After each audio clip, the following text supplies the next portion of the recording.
Veja quem são os 10 jogadores de futebol mais subestimados de todos os tempos, aqui no canal Mestre em Rankings. Inscreva-se para não perder nenhuma atualização. Na 10ª colocação está o jogador argentino Gabriel Batistuta. Nascido em 1969, a sua posição de jogador era no ataque, ele era um atacante nato. E ele foi sem dúvida um dos maiores finalizadores de todos os tempos e poderia marcar qualquer lugar dentro do campo. Ele foi apelidado por muito tempo e por muitas pessoas de bate-gol. Ele chegou a marcar 300 gols em 494 jogos oficiais e mais 56 gols em 78 jogos pela sua seleção, a seleção argentina. E ainda com a Argentina ele conseguiu vencer aí a Copa América por 2 vezes, além de ter conquistado aí 2 títulos da Liga e uma Copa Nacional. E a sua época de maior destaque, as suas melhores atuações aconteceram no Fiorentina da Itália. E se ele tivesse conseguido jogar em um time maior durante a sua época de atuação,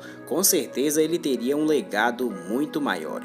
Então ele foi bastante subestimado e entregou mais do que as pessoas esperavam que ele entregasse. Na 9ª colocação está o jogador italiano Andrea Pirlo, nascido em 1979 e atuava como meio-campista. Ele se aposentou há algum tempo, mas muitos não irão esquecer tão rápido a forma que ele jogava e o craque que era. Seu alcance de passes era fenomenal e suas habilidades graciosas e seus chutes livres excepcionais. Não há palavras para descrever a qualidade que esse jogador tinha e foi subestimado lá no início de sua carreira. Andrea Pirlo foi o jogador que conseguiu manter a Itália no mapa do futebol mundial, mesmo quando a Inglaterra e a Espanha estavam recebendo a maior parte das atenções, já que tinham ali disputando Xavi e Iniesta em grande destaque, mas Pirlo segurava a onda pela Itália. A proporção de gols de Andrea Pirlo era de 1/10, mas óbvio que isso não faz jus ao número de assistências e passes importantes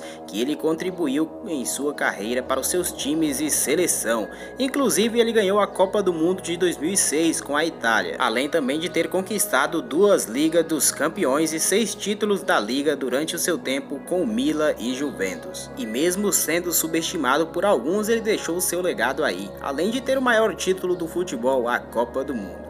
Em 8º lugar na nossa lista está o holandês Ronald Koeman ou Ronald Koeman.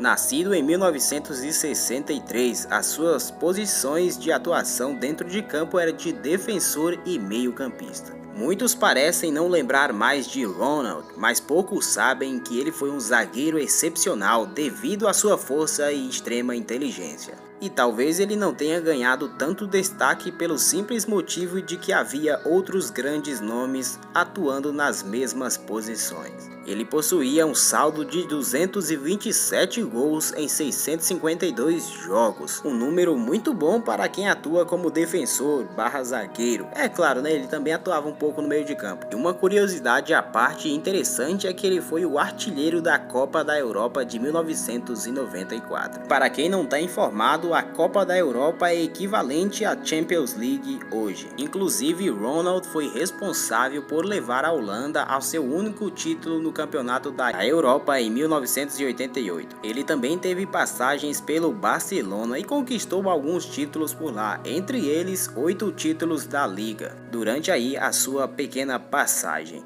Apesar de ser subestimado por parte da torcida, ele se tornou um grande jogador aí com esses números que já citei. Ele deixou realmente o seu legado para a gente relembrar.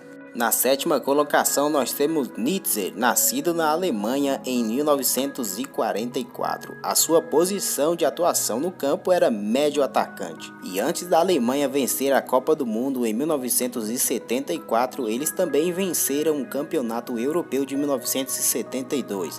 E Nitzer foi um importante jogador dessa equipe. E era excelente em dar passes ótimos para a sua equipe. E assim como grandes jogadores de hoje, ele recuou para o seu próprio meio de campo para dar um apoio mais forte à sua equipe, assim como Xavi do Barcelona. Ele era o centro da equipe, mas combinava isso com excelente capacidade de drible e forte liderança, levando o time às mais gloriosas conquistas. Nitzer também atuou pelo Borussia Mönchengladbach e competiu contra o Bayern de Munique de Beckenbauer e ainda assim saiu com 2 títulos da liga. Depois ele foi comprado pelo Real Madrid para combater a aquisição de Cruyff pelo Barcelona. Mais uma vez ele conquistou 2 títulos da liga contra jogadores que eram supostamente melhores. Então ele foi realmente um dos jogadores mais subestimados aí, e na hora que o time precisava dele, ele provou o seu valor e deixou esse legado incrível pra gente. O 6º jogador mais subestimado é Davor Šuker, nascido na Croácia em 1968, atuava como atacante. Os melhores jogadores de futebol de todos os tempos são capazes de fazer coisas que poucos são capazes de fazer.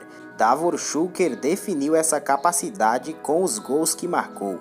O que lhe permitiu fazer isso foi o seu toque hábil e a sua capacidade de julgar o poder e a colocação de seus chutes com perfeição. Ele sem dúvidas e provavelmente foi um dos maiores jogadores croatas de todos os tempos. Šuker levou a seleção nacional ao 3º lugar na Copa do Mundo de 1998, no qual a França ganhou. E obviamente isso não foi pouca coisa, afinal era um país bem pequeno, com menos de 5 milhões de habitantes. E além disso ele foi o artilheiro da competição. No total ele marcou 45 gols em 69 jogos pela Croácia e 203 gols em 448 jogos durante a sua carreira nos seus clubes em que passou. Ele ganhou uma Copa da Europa e um título da Liga com o Real Madrid. O 5º colocado fica Matthias Sammer, nascido na Alemanha em 1967. Atuava como médio defensivo, variando em outras posições também quando necessitava. Ele foi uma peça fundamental e importante para a Alemanha vencer o Campeonato Europeu de 1996 e além disso ele foi eleito o melhor jogador do torneio. Poucos ainda se lembram de Matthias Sammer. Afinal, na sua época em que jogava, os maiores destaques eram Maldini, Baresi e até Lothar Matthäus, que naquela época era considerado o sucessor de Beckenbauer. E dessa forma o brilho de Matthias era um pouco ofuscado pelo dos outros, era um pouco subestimado, mas ele provou o seu valor e é por isso que nós estamos lembrando dele aqui hoje. Muitos até diziam que ele foi melhor do que Matthäus, no entanto Matthäus levou maior destaque por ter conquistado aí a Copa do Mundo em 1990. Ele também atuou pelo Borussia Dortmund, onde teve aí a Champions League conquistada no ano de 1997. O cara tem um currículo assim invejável e merece todo o nosso respeito. E ainda por cima, Sammer também ganhou a Bola de Ouro de 1996, apesar de outros jogadores terem levado o prêmio de melhor do mundo. Em 4º lugar está o jogador Hristo Stoichkov, nascido na Bulgária em 1966. Muito interessante, né? Quase não vemos jogadores búlgaros. E ele sempre atuava bem avançado no campo. E assim como o baixinho Romário, Hristo Stoichkov foi uma das estrelas da Copa do Mundo de 1994 que aconteceu lá nos Estados Unidos, pois ele foi o responsável por levar o time búlgaro desconhecido do mundo ao 4º lugar, além de ter terminado como artilheiro da competição com 6 gols marcados. E muitos que viram ele jogar certamente disseram que ele teria sido muito maior se tivesse nascido em outro país como Itália ou Alemanha ou Brasil. Stoichkov ajudou a definir a posição de ponta, agora vista na maioria dos 4-3-3. Ele possuía um drible incomum e era um talento único para marcar gols impossíveis. Ele era bastante lembrado com carinho aí pelos fãs que acompanhavam o futebol na geração dos anos 90. Essa foi a época em que ele foi mais popular. E o seu saldo de gols durante a carreira foi de 350 gols em 677 jogos. Além de ter conquistado a Taça dos Campeões Europeus, ele conquistou também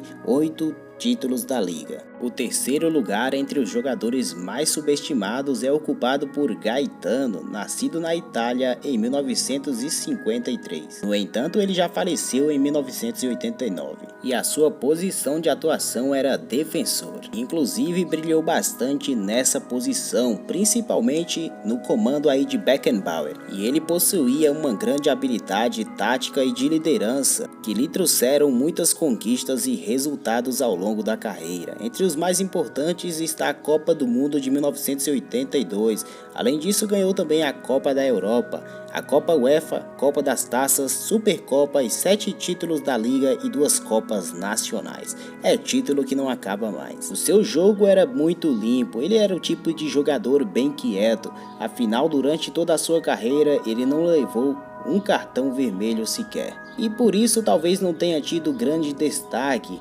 afinal ele não era tão polêmico e quem é mais polêmico costuma aparecer mais tempo na mídia. Infelizmente ele acabou morrendo em um acidente bem jovem, aos seus 36 anos de idade, mas nesse pouco tempo que ficou por aqui, deixou seu legado para as futuras gerações aí do futebol. A segunda colocação é de Michael Laudrup, nascido na Dinamarca em 1964. Atuava como médio ofensivo e avançado. Ele também foi subestimado por muitos, no entanto até Romário descreveu Michael Laudrup como o quinto melhor jogador de todos os tempos. E até Beckenbauer chegou a comparar ele com Pelé. Maradona comparou ele com Cruyff. E então, se todas essas lendas disseram que ele é o cara, eu também digo, ele é o cara. Ele possuía uma alta capacidade de passe, com uma habilidade excepcional e uma visão de jogo incrível. E muitos apaixonados pelo futebol, profissionais especialistas, etc., diziam que ele era provavelmente um talento maior do que Zidane. E olha que Zidane não foi qualquer jogador, ele era um dos jogadores mais talentosos dos últimos tempos. É claro que se perguntarem a qualquer um quem era melhor, vão dizer que era Zidane, e eu também concordo, afinal Zidane sempre dava 100% do que tinha durante as partidas, e talvez Laudrup não tinha todo esse empenho em todas as partidas em que jogou. No entanto, ao fim de sua carreira, ele ainda tinha grandes conquistas aí no seu currículo. Além de uma Copa da Europa, ganhou também 7 títulos da Liga e terminou a carreira como um dos maiores assistentes de todos os tempos. E ele ainda conseguiu fazer aí 197 gols em 697 jogos. E mesmo sendo subestimado, ele provou seu valor. E o primeiro lugar fica com o romeno George Hagi, ou na sua língua romena, George Hagi. Ele nasceu em 1965 e atuava como médio e atacante. Ele era o tipo de jogador com muita capacidade de drible e tinha também um chute extremamente poderoso, além de ter passes mágicos para combinar com alguns dos melhores do jogo. E o seu talento de arremesso era extremamente excepcional e gigante. E muitos que o viram jogar chamavam ele de unidimensional, era um cara fora dessa realidade. Hagi ganhou a Copa da UEFA e 7 títulos da Liga, marcando aí 271 gols em 631 jogos do meio de campo. Era conhecido também como o Maradona da Romênia. E certamente, sem dúvidas, esse é um dos jogadores mais subestimados aí da história, pois afinal quando fazem lista aí dos 100 melhores jogadores, etc., ele geralmente nem entra. Mas o seu futebol e quem viu ele jogar sabe o tamanho que esse cara foi, principalmente para o seu país, que é um país bem pequenininho, a Romênia ali. Se você não viu, bota aí no mapa para você ver o tamanho aí. Então talvez por isso também não tenha tido grande destaque. Afinal nasceu num país pequeno e por isso às vezes você não tem tantas oportunidades de se destacar em grandes times ou seleções aí como o Brasil, Alemanha ou Itália, etc. E eu queria pedir desculpa aí porque alguns momentos do vídeo ficou um negócio tipo um vento fazendo barulho, mas é porque tá ventando bastante na região aqui onde eu moro. É isso, espero que tenham gostado, inscreva-se aqui no canal Mestre Ranks e até o próximo vídeo. Deixa o like, hein? Valeu!